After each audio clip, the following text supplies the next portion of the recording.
confesará que Él es Dios, las rodillas se doblarán y un tesoro eterno tendrás en Él si escoges su amor. Toda lengua confesará que Él es Dios, las rodillas se doblarán y un tesoro eterno tendrás en Él si escoges su amor.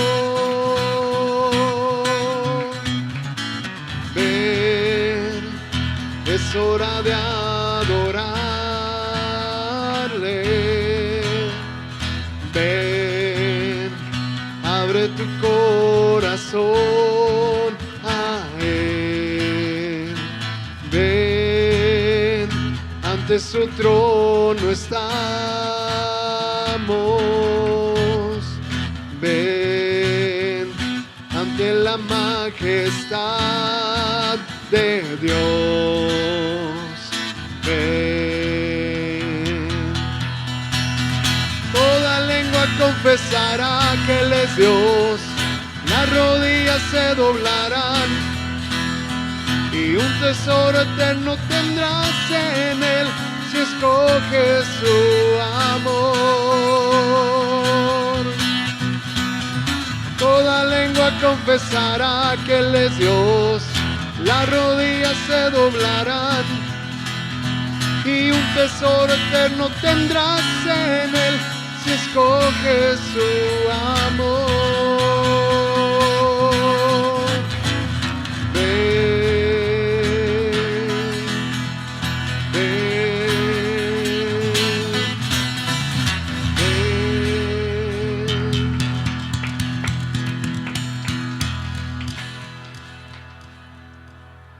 Vamos a hacer una oración a nuestro Dios.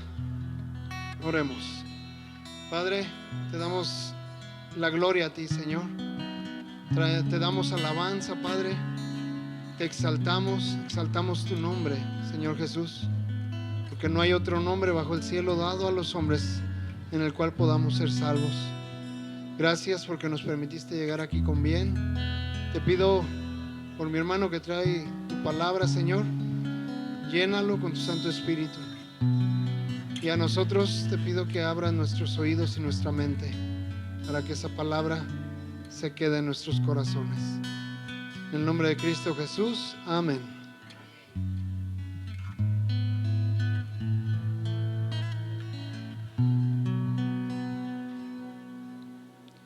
Vengo a rendirme a tus pies, agradecido, Señor. Me perdonaste,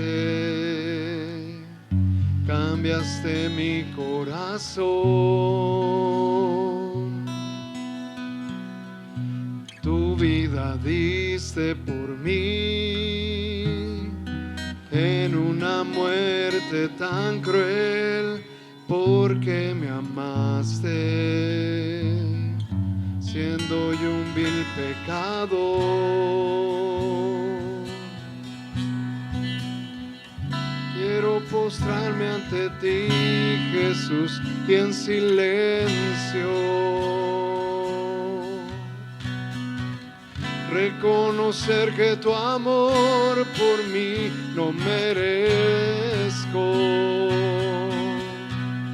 Mi Jesús, mi amado, quiero postrarme ante ti para adorar. Mi Jesús, mi amado, quiero regar con mis lágrimas tus pies. Quiero besarlos y así permanecer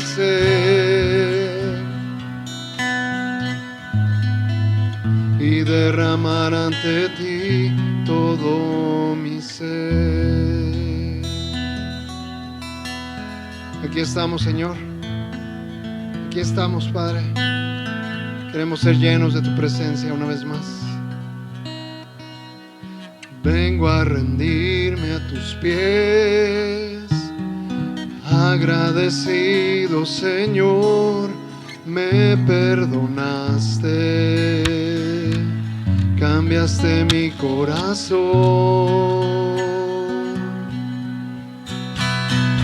Tu vida diste por mí en una muerte tan cruel, porque me amaste, siendo yo un vil pecador. Quiero postrarme ante ti, Jesús, y en silencio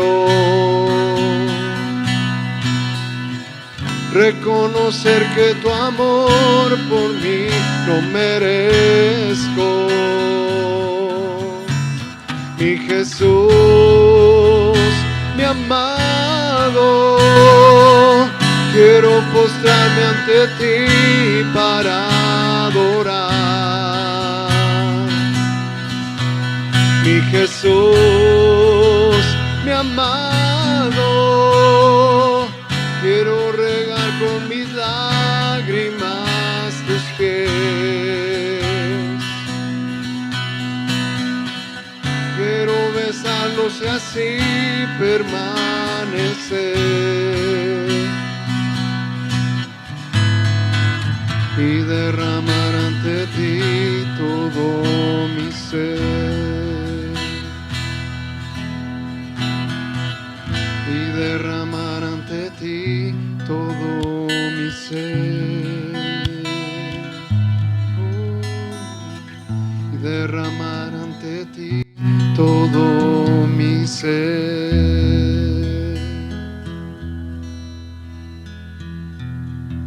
Pues gracias a Dios, aquí estamos, Señor. Queremos entregarnos a ti completamente, Padre. Queremos ser llenos de tu presencia, Señor, y ser más como tú. Que tu Santo Espíritu descienda en cada uno de nosotros esta noche. Amén.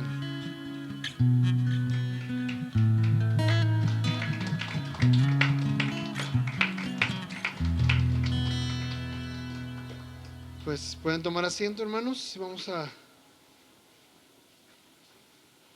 escuchar la palabra.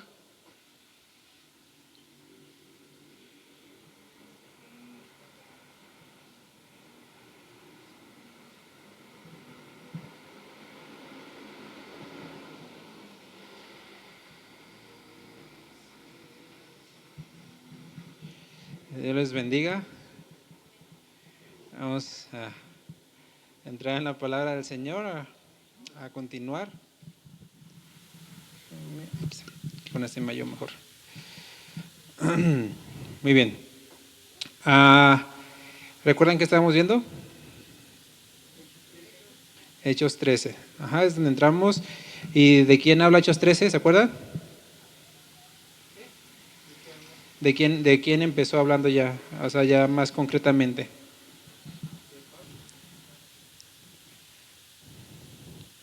Recuérdense que mencionamos que en los primeros capítulos, bueno, hasta el 12, se enfoca en ciertas personas, en cierta área, cierta región. Y ya de ahí del 13 en adelante, ya el rumbo de Lucas, pues ya toma otro rumbo, pues. ¿Se acuerdan de quién? Ajá, de Pablo.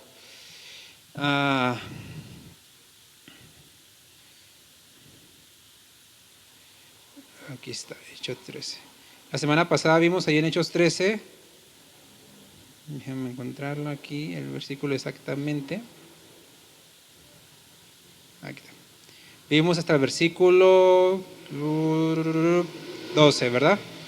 Vimos lo que ha pasado con Pablo, y de aquí en adelante, todo lo demás que sigue es una historia completa, ¿sí? De lo que vimos en Hechos 13 hasta el versículo 12, es como la introducción ya del ministerio de Pablo. Abordamos algunas partes necesarias, importantes de recordar, que sobre todo Pablo no empezó a servir de un día para otro, no empezó su llamado, su ministerio, así que Dios te dijo, te escojo y ya, pum, siguiente día, milagros y maravillas, ¿no? Llevó un proceso, vimos anteriormente algunas partes de este proceso, pero lo que notamos es que él sí empezó y él sí quiso y consideró empezar a servir. Dios tenía un llamado para él, a lo mejor él en ese momento no lo entendía, ya ahorita vamos a ver que en ese momento para ahorita ya entiende específicamente su llamado, pero a lo mejor al principio no, sin embargo él empezó a servir y Dios pues le fue confirmando y le fue enseñando. Es por eso importante que aún desde jóvenes, desde niños, si tienen la oportunidad, bueno, yo creo que más bien siempre hay la oportunidad, pero si hay en su corazón ese deseo de servir, sirvan. Si no se esperen hasta decir, hasta que tenga la edad de 18 años ya voy a servir.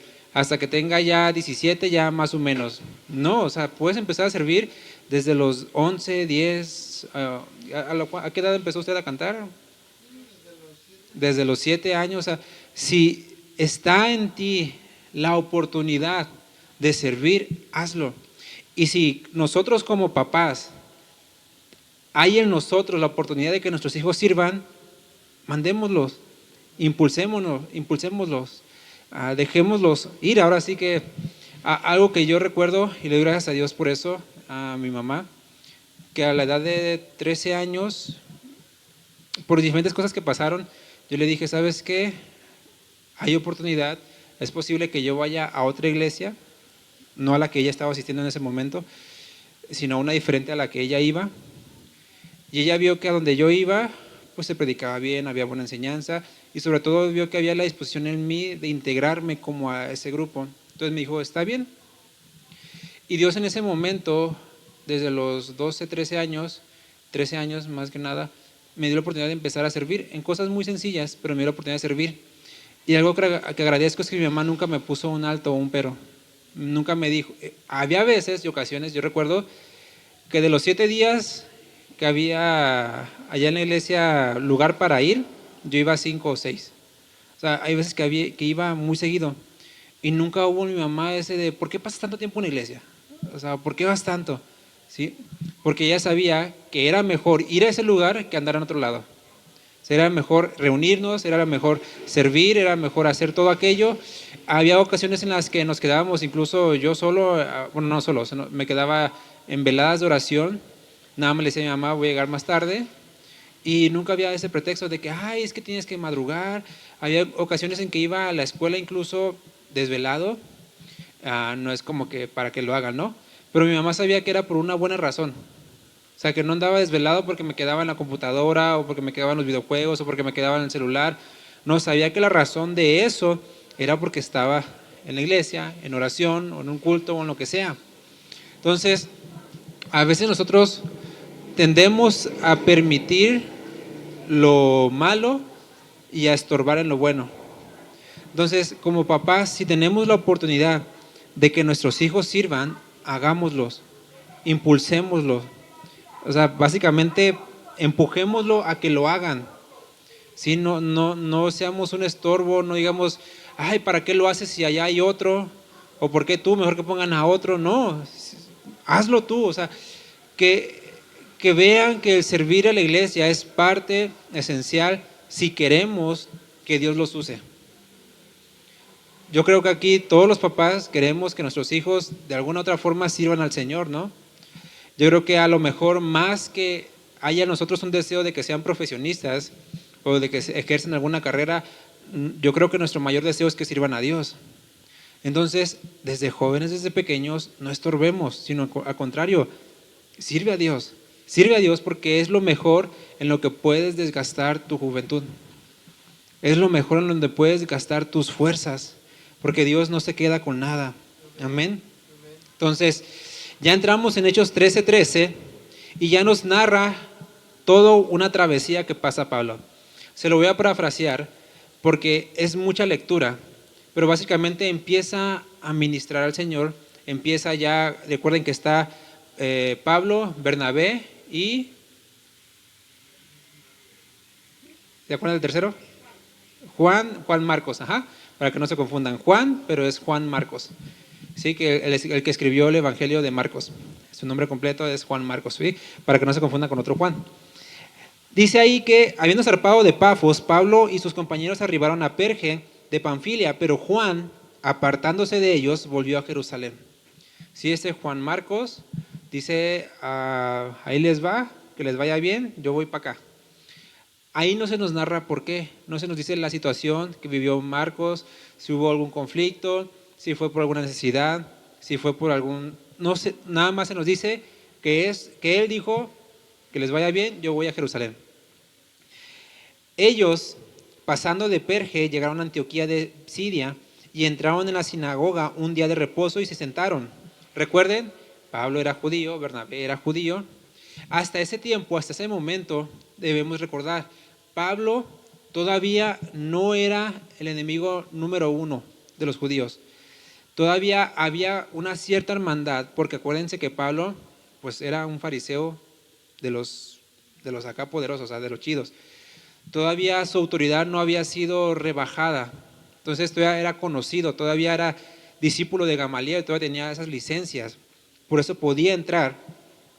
Y dice que después de la lectura de la ley de los profetas, los principales de la sinagoga mandaron a decirles, varones hermanos, si tenéis alguna palabra de exhortación para el pueblo, hablad. Estamos no en la iglesia, ¿ok? Estamos en la sinagoga de los judíos, ¿sí? Donde se leía la ley, la Torá, nada de Jesús, ¿ok? Para ese contexto tampoco se hubiera permitido que algún apóstol o algún cristiano ya llamado cristiano predicara acerca en la sinagoga. Les digo esto porque Pablo todavía tenía esta influencia religiosa, autoridad del Sanedrín, ¿sí? Por eso es que fue invitado a hablar, ¿sí? Fue invitado porque tenía, imagínense, pues yo estoy acá en la sinagoga y de pronto veo a uno de los excelentes del Sanedrín, discípulo de uno de los mejores doctores de la ley, pues ¿sabes qué? Háblanos, ¿no? Dinos algo acá importante, algo chido. Entonces, Pablo levantándose, y aquí como que Dios nos va a hablar también, ¿sí? Pablo levantándose, hecha señal de silencio con la mano, dijo, varones israelitas y los que temen a Dios, oíd. Es decir, pongan atención. Es decir, fíjense ahí, es como, alto, voy a hablar. ¿Por qué? El Sanedrín, bueno, no más el Sanedrín, perdón, la sinagoga era un lugar de culto, de adoración, de exaltación, pero también era visto en ocasiones como una parte social, una parte de comunión.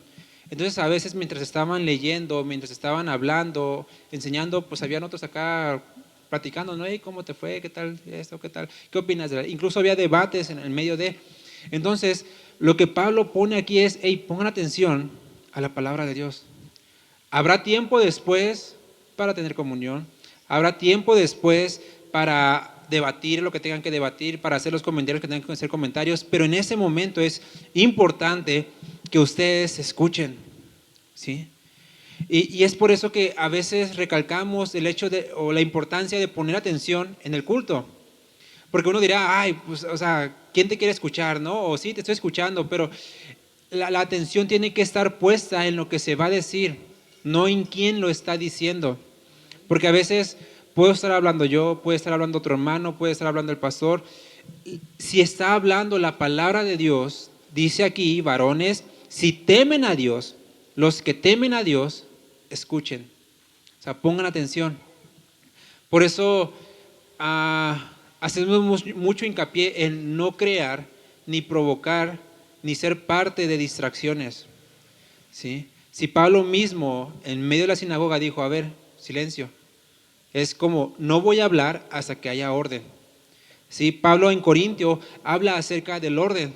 Dice, de pronto llega alguien nuevo y alguien por acá está hablando en lenguas, alguien por acá está orando de otra forma, alguien por acá está dando vueltas, revoloteando, alguien por acá está alabando y gritando a Dios. Dice, si alguien nuevo llega, los ve así, dice, aquí están locos. Y eso no lo alaba para bueno, sino para mal. Dice Pablo, todo lo que se haga, hágase con orden. Por eso es importante entender y recordar que cuando estamos en el culto, pues no es momento por eso así no estamos entreteniéndonos. No es como que vamos al cine, no es como que vamos a una fiesta. Si bien hay que recordar, hay tiempo para todo. Habrá tiempo para que mi hermano Misael hable y salude, aunque casi no hable mucho, pues, pero hay tiempo para todo, ¿sí? Hay tiempo para que Itzel esté conmigo, hay tiempo para que Hamlet hable con Yesea, hay tiempo para que Luisito hable con alguien más, incluso hay tiempo para estar en el celular, hay tiempo para ver o escuchar algo, hay tiempo para ver videos, pero el momento del culto es un momento para Dios. Sí, o sea, no quiero solamente que digan, ¿saben qué? Es que la regla es que sin celulares, la regla es apaga tu celular, la regla es esto. No, la regla es que temamos a Dios. Por eso Pablo dice, a ver, israelitas, los que temen a Dios. La palabra aquí temor indica reverencia. O sea, dice los que reverencian a Dios, escuchen, si no reverencias a Dios, pues bueno, que te valga. Por eso indica esta parte de pongan atención a lo que se va a decir. ¿Sí? No es solamente que vengamos a tenerlos atados, sino que Dios mismo envía su palabra a través de la persona que esté predicando, y sea quien sea. Y fuera de que es una falta de respeto para quien esté hablando, ¿sí? Es una falta de respeto para Dios. Porque la palabra no es mía, no es de Silvia con los jóvenes, no es de cualquier otro hermano que esté predicando, es de Dios a través de nosotros. Recuerden lo que leímos ya en Hechos 10:23. O sea, hemos orado y hemos pedido y tú has hecho bien en venir para escuchar todo lo que Dios te ha mandado. ¿Sí? Entonces, incluso en esa parte también tenemos autoridad y tienen autoridad aquellos que hablan de decir, hey, silencio, pongan atención.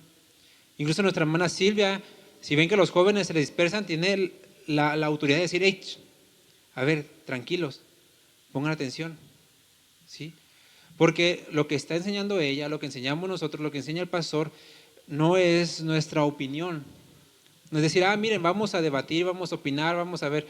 A lo mejor puede ser un momento en los cuales puedas hablar, pero cuando es claramente una exposición de la palabra, escucha y escucha. Porque luego ya cuando dicen, a ver, ahora sí tiempo de hablar, ya nadie habla, ¿verdad? Tiempo de convivir, ya nadie convive, ¿no?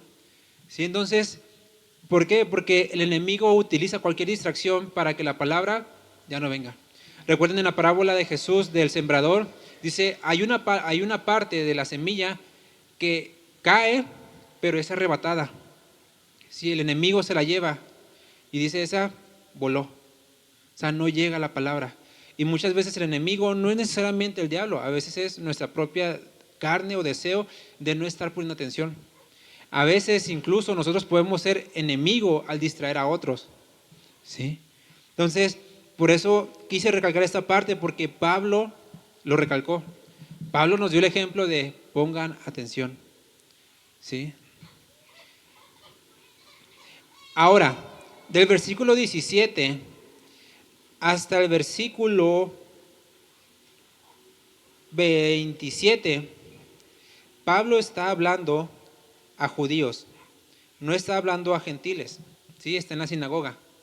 Entonces, lo que hace ahí es empezar a hablar del Dios de Israel, del Dios que escogió a Israel para trasladarlo hasta Jesús. ¿Sí? Este mensaje, no me voy a enfocar mucho en esto, porque de cierta forma ya lo vimos con Pedro. El mensaje es muy similar a cuando habló Pedro. Es muy similar a cuando habló Esteban. Lo que quiero recalcar aquí es que, digámoslo así, la fórmula es la misma. ¿A qué me refiero? A hablar la palabra de Dios. Si Pedro habló, en este caso, ojo, a los israelitas y les narró la historia de su pueblo, la historia de Israel, básicamente, lo voy a parafrasear, pero en el 17 les dice cómo Dios los sacó de Egipto. En el 18, cómo estuvieron en el desierto. En el 19, cómo conquistaron Canaán. En el 20, cómo Dios dio jueces. En el 21, cómo Dios puso reyes. En el 23, cómo Dios puso a David. ¿Sí? La historia de su pueblo, la palabra de Dios. Es muy parecido, nada más que resumido, o de otras palabras, de lo que Pedro dijo y de lo que Esteban dijo. ¿Ok? Y lo que quiero enfocarme es esto. No vino con un cuento nuevo. Pablo no vino con una fórmula nueva, porque la fórmula es, habla la palabra de Dios. Dios dijo, la fe viene por el oír y el oír por la palabra de Dios. ¿Sí? Entonces, a veces queremos como que imitar modelos que a nuestros ojos pudieran, entre comillas, servir. Hay muchos métodos que le llaman de iglecrecimiento, métodos humanistas, métodos para crecer, que muchas veces caen más en cosas psicológicas que en la palabra de Dios. Caen muchas veces más en número que en realmente corazones convencidos que creen en Dios. Caen muchas veces nada más en clubes sociales o en adeptos que en gente que realmente cree. Y Dios no se fija en el número, que no quiero decir que Dios no pueda añadir un gran número, porque ya vimos que con la predicación de Pedro un gran número se convirtió. Pero ojo, con la predicación de Esteban, que fue básicamente lo mismo, lo mataron. A ver, si Pedro y Esteban hablaron de lo mismo, porque uno se convirtieron y el otro no, porque Dios sabe lo que hace, ¿sí? Dios sabe lo que hace y Dios prepara los corazones, como ya lo hemos visto. Y aquí vamos a ver cómo algunos creen, pero cómo otros rechazan. Y repito, el mensaje es el mismo. Cuando Jesús dio la parábola del sembrador, la semilla no cambiaba, no era otra semilla, era la misma. ¿Qué era lo que cambiaba? La tierra, ¿sí? El terreno era lo que cambiaba. Entonces, a veces nosotros, por ver distintos tipos de terrenos, queremos poner otro tipo de semilla, pero no. La semilla debe de ser, necesita ser la misma si lo que queremos es compartir la fe, el evangelio. ¿Sí?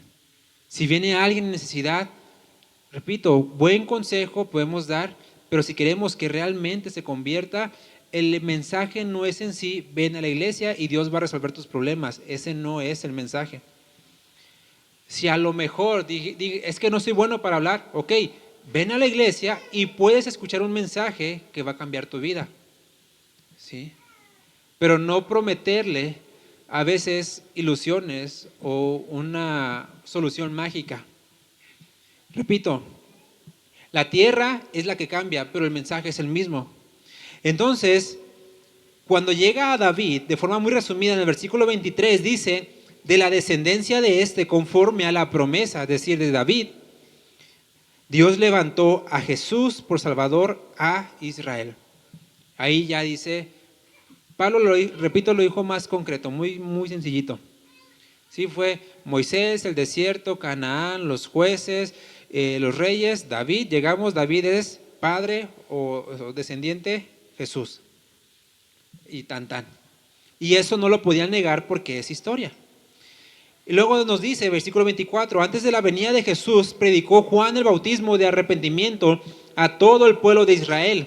Y recuerden que los mismos fariseos decían, este pueblo tiene a Juan por profeta. Es decir, sabían que Juan el Bautista era profeta y no lo podían negar. Ni siquiera los fariseos se atrevieron a hablar del bautismo de Juan porque decían, no, aquí la gente nos va a colgar, nos va a apedrear. Entonces dice, cuando Juan terminaba su carrera, dijo, ¿quién creen o quién piensan que soy yo? No soy yo él, es decir, yo no soy el Mesías, yo no soy el Cristo. Mas he aquí viene tras mí uno de quien no soy digno de desatar el calzado de sus pies. Les vuelvo a hablar, israelitas, varones hermanos, hijos de Abraham, y los que entre vosotros temen a Dios, a ustedes es enviada la palabra de esta salvación. Porque los habitantes de Jerusalén y sus gobernantes, no conociendo a Jesús, esta palabra no tiene que ver con que, no sabía quién era, sino con yo no quise conocerlo. Este verbo ginosco tiene que ver con un conocimiento pleno de quién es decir, no quisieron conocerlo. ¿Sí? La traducción, a lo mejor un poquito para que sea más comprensible, es Jerusalén no quiso conocer a Jesús, ni las palabras de los profetas que se leen todos los días de reposo, las cumplieron al condenarle. Es decir, no se dieron cuenta que lo que los profetas habían escrito acerca del Mesías y de cómo moriría, ellos lo cumplieron. ¿Sí? O sea, ni siquiera se dieron cuenta, hey, estamos cumpliendo lo que Isaías dijo de cómo iba a morir. De lo que dijeron cómo iba a morir, nosotros lo cumplimos. Por eso dice, las cumplieron al condenarle. Y sin hallar causa en él digna de muerte, pidieron a Pilato que se le matase. Ya habiendo cumplido todas las cosas que de él estaban escritas, quitándolo del madero, lo pusieron en un sepulcro. Todo esto ya hemos visto en Isaías, que menciona acerca de que entre los pecadores se dispuso su morada, pero fue sepultado entre los ricos. Vimos cómo dice la escritura en Deuteronomio, maldito todo aquel que es colgado en un madero. Entonces, vemos también que Isaías habla de que sus huesos no se iban a ser quebrantados. O sea, todo eso, Pablo dice, ya se cumplió. Y ustedes lo saben porque conocen la ley. Le está hablando a gentes que conocen la ley, que conocen las promesas, conocen las profecías. Mas Dios le levantó de los muertos y él se apareció durante muchos días a los que habían subido juntamente con él de Galilea a Jerusalén, los cuales ahora son sus testigos ante el pueblo. Es decir, les deja la evidencia. Hay gente ahorita que puede testiguarles de viva voz, yo vi a Jesús resucitado. Es decir, les está diciendo, es una prueba irrefutable, no hay excusa.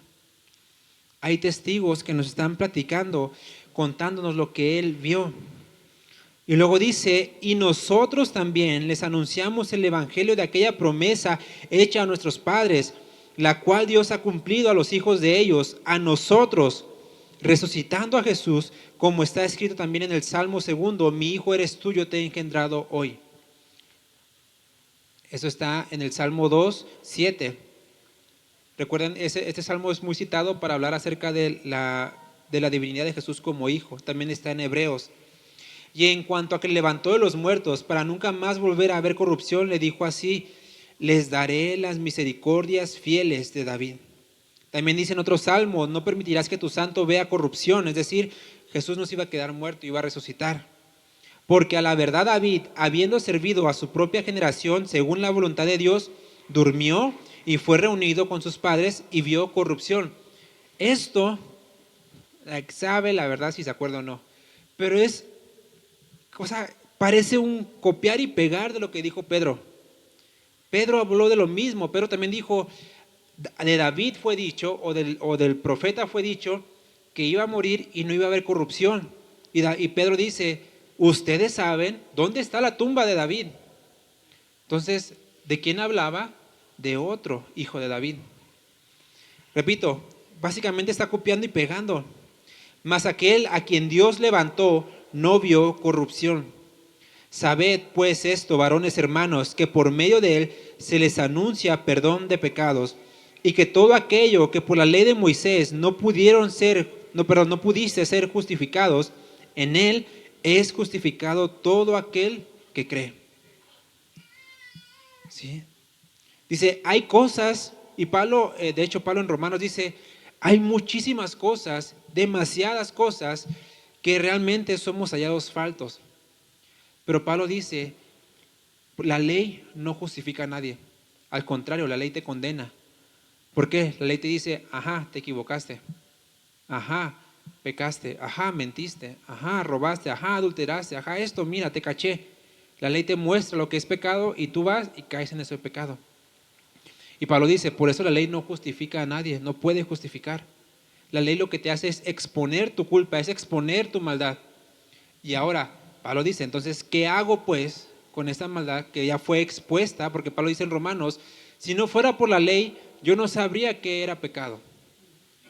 Sí, pero como ahora sé que en la ley dice, no mientas, entonces yo soy culpable porque he mentido. Con eso no quiero decir que por no conocer lo que dice la Biblia no somos culpables, no. Sin embargo, la palabra de Dios viene a mostrarnos lo que realmente hay en nuestro corazón. Viene a exponernos. Por eso muchas veces huimos de la palabra de Dios. Por eso a veces es más fácil, repito, ver el celular en medio del culto, distraernos. Porque sobre todo cuando uno tira pedradas, ¿no? Es más fácil como que hacerse para un lado porque a mí no me hablan. ¿Y por qué? Porque la ley, la palabra de Dios me empieza a exponer. ¿Sí? Me empieza a sacar lo malo que hay dentro de mí. Empieza ahora sí que a examinarme desde adentro, como dijo David. Y vean lo que dice. En Jesús, en Él, en el Hijo de Dios, todo aquel que cree puede ser justificado. Todo aquel que cree, es lo único que necesitamos, creer. Y Pablo en Romanos 5:1 dice, justificados pues por la fe, tenemos paz para con Dios por medio de nuestro Señor Jesucristo. Es decir, por medio de Él es que somos justificados mediante la fe. ¿Sí? No es otra cosa más que la fe. No es nada más que la fe. ¿Sí? Y ya, parece tan fácil, pero a la vez es tan difícil. ¿Sí? Porque el reconocer, yo creo, es realmente decir, todo lo que yo sabía estaba mal, todo lo que yo hacía estaba mal, toda mi vida anterior estaba mal, ahora entiendo cómo deben ser las cosas. Ese simple cambio de chip que tenemos y que para nosotros puede ser, es que es muy sencillo, es por gracia de Dios. Es por gracia de Dios y solamente lo recibimos mediante la palabra de Dios. Y es curioso que nosotros que recibimos esta fe, que creemos en Dios mediante la palabra de Dios, queramos compartir la fe, pero sin la palabra de Dios. ¿Sí? Porque nos avergüenza, porque me da miedo, porque qué van a decir de mí, porque, no me van a decir aleluya, me van a decir un montón de cosas. Versículo 40, miren pues, que no venga sobre ustedes lo que está dicho en los profetas. Mirad, oh menospreciadores, y asombraos y desaparezcan, porque yo hago una obra en sus días, obra que no creerán si alguien se las contare. O sea, Pablo ya se les estaba tirando más duro. Les empieza a hablar de su pueblo, de la historia, de la palabra de Dios, de lo que está escrito, lo lleva a Jesús, lleva a la obra de Jesús, al cumplimiento de las profecías de Jesús, e inmediatamente dice, cuidado si dices, no, esto no es para mí. Porque dice, mírense, cuídense, menospreciadores y desaparezcan. Y vea, versículo 42, hasta ahí termina el mensaje de Pablo. Pablo les presenta básicamente todo el evangelio. No habló de otras cosas extra, no habló de él, no habló de su. En otras partes cuenta su testimonio, pero aquí no fue necesario. ¿Sí? Aquí no fue necesario, aquí habló, ¿por qué? Donde Pablo cuenta su testimonio, y esto es como un spoiler, es únicamente con los gentiles. Donde Pablo expone la palabra de Dios mediante su testimonio es con los gentiles. Pero con los judíos, con los que conocen la palabra de Dios, utiliza la palabra de Dios.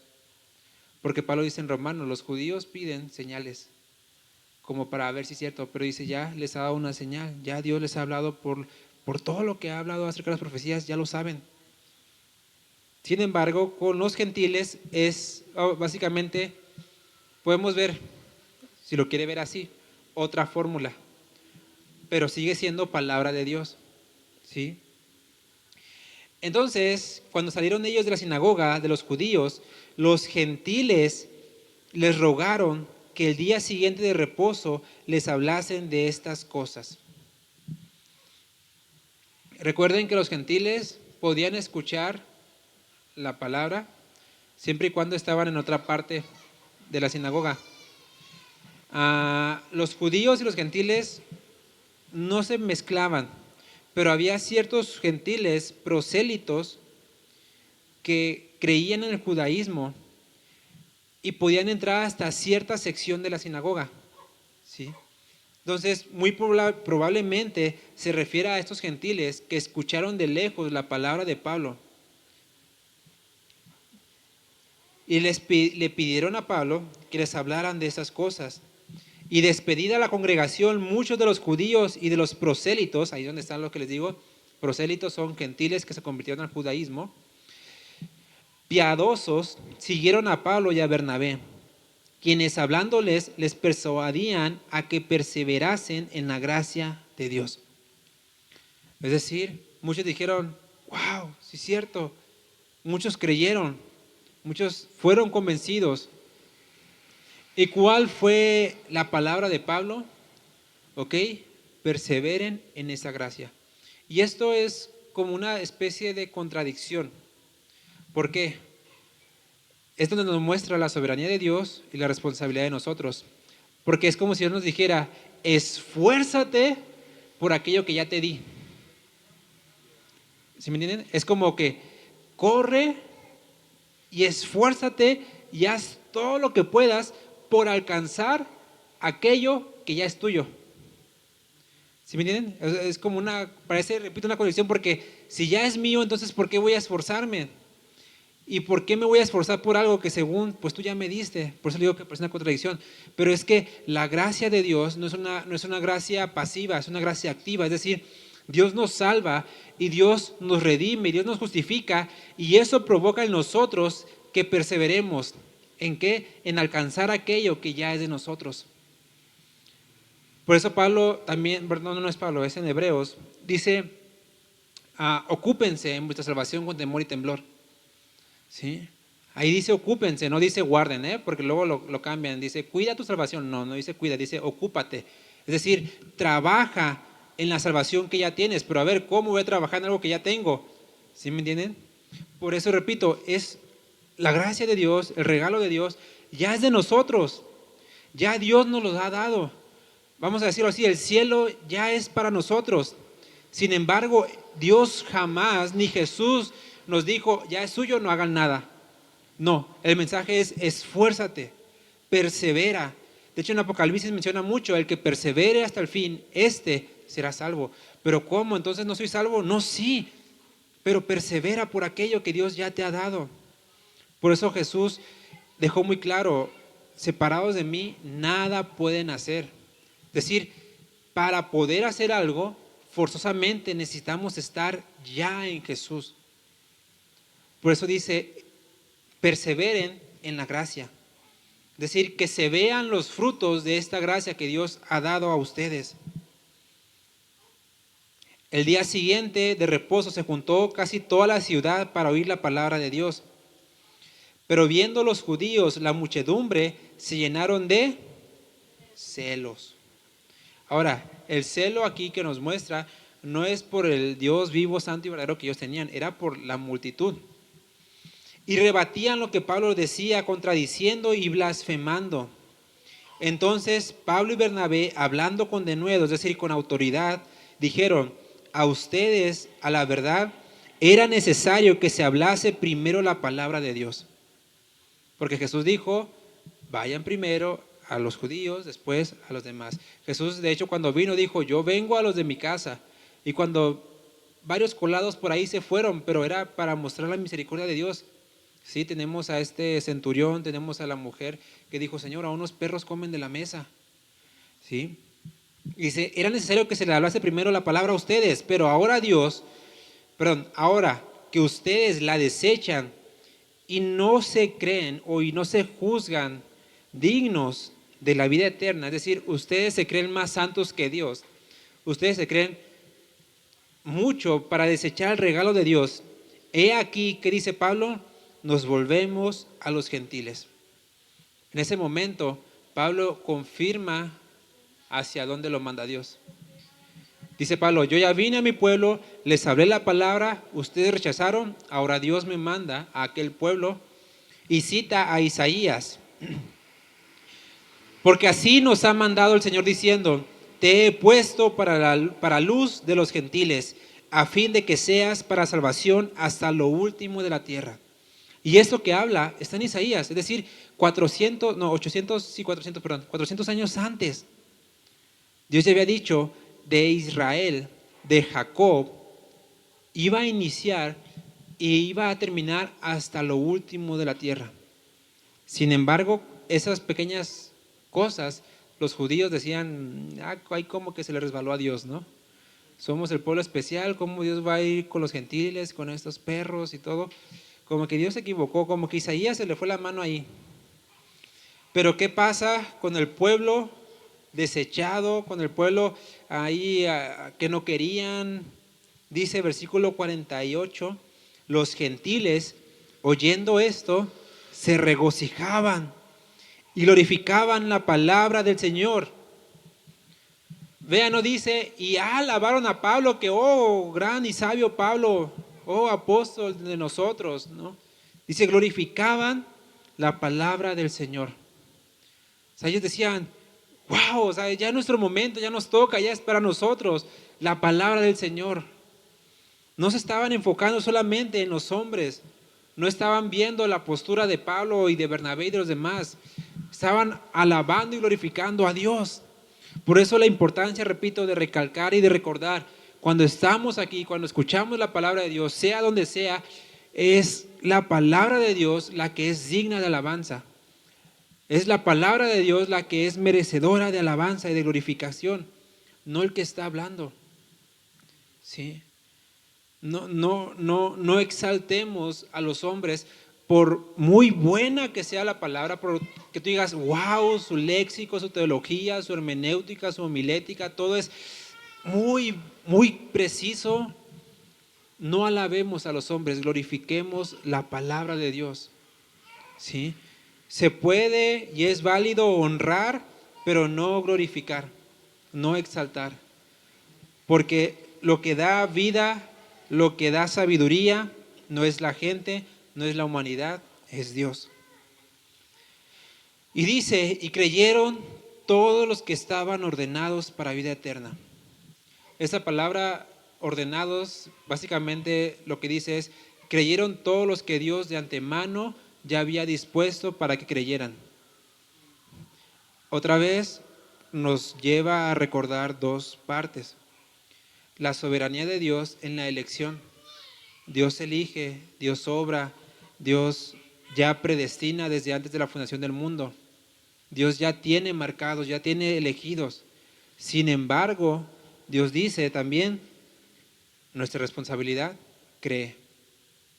Aquí vemos las dos, y creyeron, decir, ellos decidieron creer. Porque de aquí, créanme, de este simple versículo salen un montón de cosas que ni se puede imaginar. Pero tan solo recordemos lo que dice la Biblia. Dios manda que nos arrepintamos y que creamos. También enseña que Dios elige, Dios ordena de antemano, Dios predestina. ¿Sí? Dos cosas que a nuestra mente ahorita a lo mejor dices no son compatibles. Como lo que vimos de Pablo, persevera en la gracia. Parece contradictorio. También la salvación parece contradictoria. ¿Cómo es que Dios elige y cómo es que Dios nos manda a creer? ¿Sí?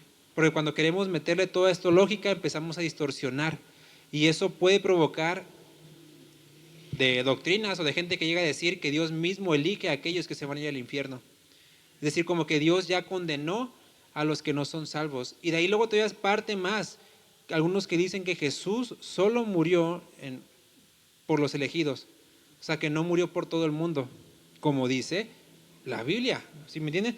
Entonces, repito, apeguémonos a la palabra de Dios, a lo que dice, confiemos en lo que dice. Si dice la Biblia, Dios elige, Dios predestina, Dios escoge, gloria a Dios. Si Dios dice también que el hombre es responsable de creer, gloria a Dios. No voy a querer mezclar cosas que a mi entender a lo mejor pueden chocar. Como repito, tan solo el ejemplo de arriba, perseverar en la gracia. Si ya se me dio, ¿por qué voy a trabajar por lo que ya se me dio? ¿Sí? Entonces, ¿no es gracia a Dios o qué? No, es gracia, porque aún tu perseverancia no te salva. ¿Sí? Creo que fue hoy, escuché, andaba ahí de chismoso, no de chismoso, pero se escucha a veces cuando grita. El hermano Héctor le dijo a Andy, a su papá, dijo, creo que escuché, o eso entendí yo, ¿no? Dijo, espero ganármelo algún día o llegar o sea, algo así dijo, como que espero yo también ganarme ese derecho. Y Andy le dijo, ya es tuyo, o sea, ya te lo dio. Sí, porque, repito, no sé de qué, a ver, cuéntenos, ¿no? ¿De qué hablaban? Era de la película de Narnia donde Rippy Chip, era en la película de Narnia donde Rippy Chip le dice a Aslan que él algún día quiere ganarse el derecho, no me acuerdo si de llegar a su tierra, a su nación. Entonces, pues yo le dije, fue lo que le dije, que espero yo algún día también ganarme ese derecho. ¿Y cuál fue su respuesta? Que ya lo tenía, el derecho ya estaba comprado y pagado. Sí, o sea, porque Dios ya nos ha concedido la salvación. Sin embargo, repito, perseveramos en eso que ya nos ha dado. Entonces dice, y la palabra del Señor se difundía por toda aquella provincia, pero los judíos instigaron a mujeres piadosas y distinguidas y a los principales de la ciudad y levantaron persecución contra Pablo y Bernabé. Ellos entonces, sacudiendo contra ellos el polvo de sus pies, llegaron a Iconio, y los discípulos estaban llenos de gozo y del Espíritu Santo.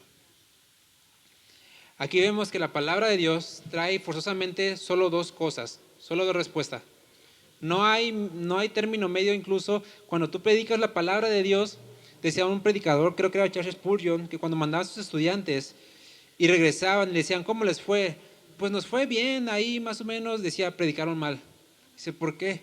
Porque o se convierte la gente o te odia, o sea, o se enoja. O sea, no hay término medio de que, pues es que, ay, como que más o menos ahí lo convencimos, sí, no, está ahí. Dice, predicaste mal. Así decía él, ¿no? Pero es lo que vemos en la palabra de Dios. El mensaje correcto de salvación, el evangelio, provoca o corazones convertidos o corazones no. O sea, te quiero matar. ¿Sí? Por eso instigaron a esa persecución. Y una vez, esto de levantarse o sacudirse el polvo era una costumbre judía, como recordando aquella parte de Ezequiel, cuando decía, si tú vas y hablas lo que Dios te ha dicho, la sangre ya no es sobre ti. Es como decir, yo ya hice lo que tenía que hacer. O sea, me sacó el polvo porque ya su castigo es de ustedes. ¿Sí? Sin embargo, esto que pasó de la persecución no provocó en los discípulos de, ay, no puede ser, ya no nos quieren, no. Dice, estaban llenos de gozo y del Espíritu Santo, ¿sí? Porque el Espíritu Santo, si nos manda a hacer algo, nos va a llenar de gozo. Y Pablo, él mismo ha dicho, en todo tiempo, todo lo puedo en Cristo que me fortalece. Y ese precisamente, el contexto es de, en tribulación, en angustia, en necesidad, en hambre, en todo eso, todo lo puedo, ¿sí? Porque Dios está conmigo, amén. Entonces, hasta aquí el versículo 13, ya después seguiremos con lo demás de Pablo, pero puntos así rápido. Recordemos, solo hay un mensaje, ¿sí? Solo hay un mensaje, no hay más, ¿sí? 2, perseveremos en aquello que Dios ya nos ha dado. 3, la reverencia que Dios nos enseña acerca de Él cuando se expone la palabra de Dios, ¿sí? Y 4, confiar en el mensaje de Dios, ¿sí? No hay nada más en el mensaje de Dios. Amén. Vamos a orar. Padre, gracias por tu palabra y gracias por lo que enseñas a nuestras vidas a través de esto que tú has dejado escrito, Dios. Gracias porque las cosas que se escribieron han sido y son para nuestra enseñanza, Señor. Y confiamos en que tú nos enseñas, en que tú nos guías, en que tú nos guardas bajo tu palabra, Dios. Ayúdanos a esforzarnos en la gracia, ayúdanos a perseverar en aquello, Dios, que tú ya nos has dado y mostrar frutos dignos de arrepentimiento. Enséñanos, Dios, a amarte cada día más, a temerte cada día más, a honrarte con todo lo que hacemos y aun cuando estamos escuchando tu palabra, que nuestro corazón y nuestros oídos estén atentos a ti por reverencia a tu palabra. Te exaltamos, Señor, te glorificamos y te rogamos que bendigas a cada miembro de esta iglesia, a los que están, a los que no están, a los que escucharán después, Dios. Que tu palabra llegue a los corazones de cada miembro, de cada persona que escuche, Señor. Y que bendigas a tu iglesia, Dios. Te lo rogamos en el nombre de tu Hijo Jesús. Amén.